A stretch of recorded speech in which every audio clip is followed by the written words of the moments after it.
திராவிட முன்னேற்றக் கழகத்தோடு இணைந்தும் பிணைந்தும் இருக்கக்கூடிய கூட்டணி கட்சிகளில் ஏதாவது ஒன்றிரண்டு வெளியே வருமா என்று எதிர்பார்த்து கொண்டிருக்கிறார்கள்.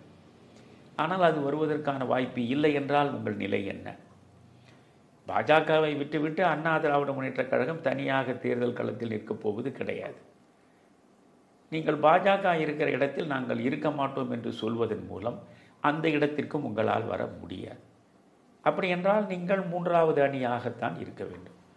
மூன்றாவது அணியாக இருப்பதாக இருந்தாலும் ஒரு வலிமை மிக்க அணியாக இருப்பதற்கான சாத்தியக்கூறுகள் உங்களுக்கு இருக்கிறதா என்றால் அறவே இல்லை. 67 எப்படிப்பட்ட கூட்டணியை உருவாக்கினார்? நீங்கள் 1964 அதற்கான அடித்தளம் அமைக்கப்பட்டு விட்டது. 1964 உள்ளாட்சி தேர்தல் நடந்தது அல்லவா? நகராட்சி தேர்தலெல்லாம் நடந்தது, மாநகராட்சி தேர்தல் எல்லாம். உள்ளாட்சி தேர்தலிலேயே திராவிட முன்னேற்றக் கழகம், சுதந்திரா கட்சி, முஸ்லீம் லீக் கூட்டணி அமைத்தனர்.